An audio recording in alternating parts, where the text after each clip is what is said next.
Good day sa inyong lahat, mga ma'am and sir. Good day po sa inyong lahat. At ngayon, wala naman tayo masyadong ginagawa sa ating outdoor kasi hindi pa natin schedule sa ating water change. So ngayon, parang simple na araw lang at pag-uusap-usap lang tayo. At konting tips na rin para sa inyo.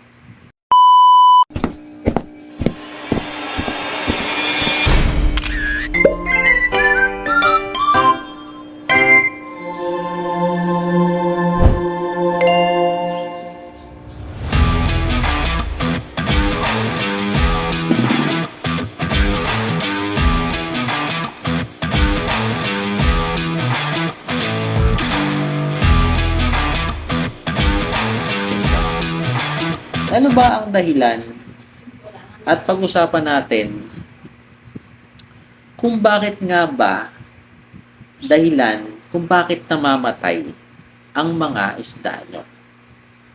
Ang salarin ba, ang ammonia, o nitrate?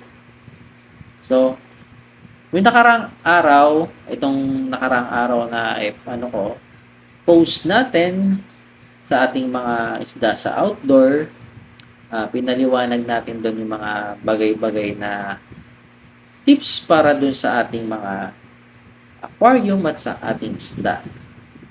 Pero ngayon, bakit nga ba kayo namamatayan ng isda? Ng magandang tanong yan, no? Bakit kayo namamatayan ng isda? Na? Dahil ba dito sa malabong tubig? O dito sa clear na tubig, no? Maraming factor yan, no? Dami, yan, yan. Diba? Yan. So, yung iba, ang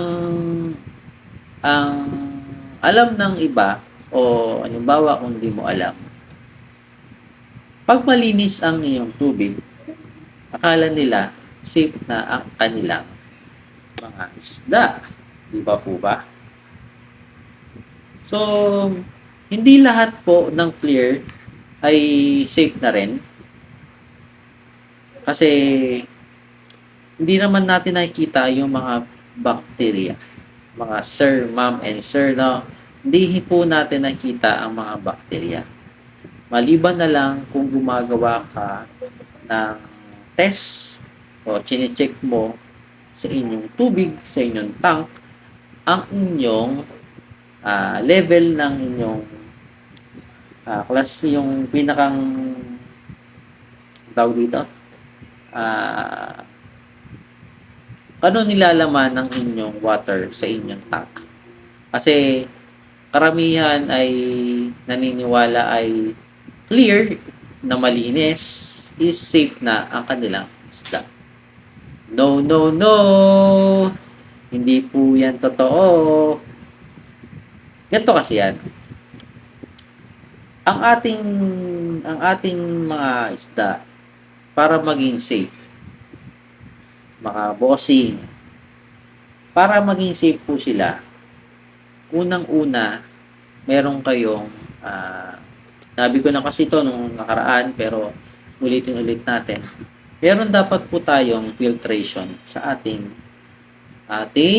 tank para naman makonvert lahat ng mga kung ano yung pinapakain nyo o ano yung mga nangyayari dito sa loob ng tank nyo.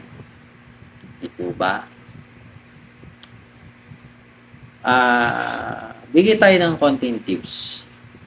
Kapag nagpakain po kayo, tapos naparami, o sample lang, tapos hindi nila naubos, at ngayon, nagbawas sila.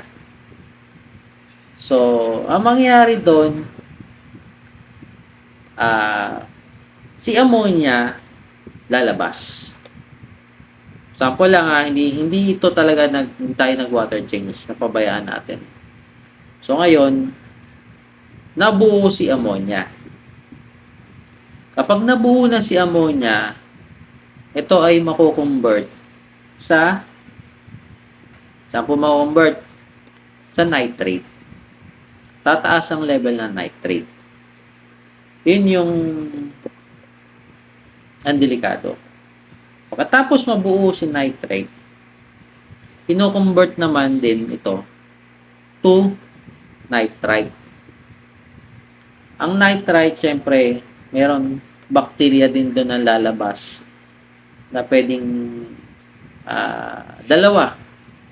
Isang negative at saka isang positive. So, kung wala kang filtration, mas dadami ang negative bacteria. So, matatalo ang positive bacteria. Kung sample, wala ka namang filtration, mangyayari yun.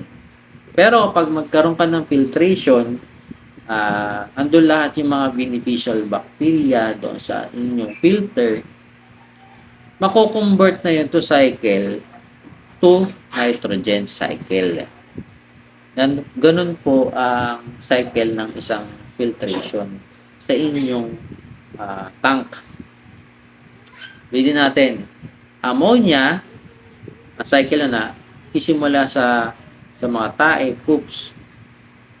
Isimula sa mga dumi at saka sa mga pakain na leftover, mapupunta sa ammonia. Ang sunod nun, mako-convert sa nitrate. Patapos punta sa nitrate, mako-convert sa nitrite. Patapos punta sa nitrite, dalawang factor yon, may pwedeng mag-positive, pwedeng mag-negative. At magsa-cycle naman siya ng nitrogen cycle.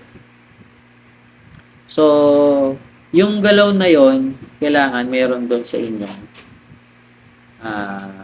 filtration. Meron kayong nilalagay doon. Sa filtration naman ay kailangan meron kayong filter. Kahit anong klase yung filter, biodium o anong klase, disposable o washable, kahit ano. Tapos maglagay kayo ng mga beneficial bacteria like na pwedeng pugaran ng bacteria, mga rings, ceramic rings, lava rock, borax ring, kahit ano doon, na second stage nyo. At next naman, yung pinaka huling-huli ay yung Backerol. Isa din yun na malakas na sandata na kaya niya mag-convert para mamatay ang lahat ng mga bakterya na negative. So, pag nilabas yun na tubig na filter na, is good na po sa inyong tubig. Kaya po, nagkakaroon na ito ng crystal clear sa inyong tubig.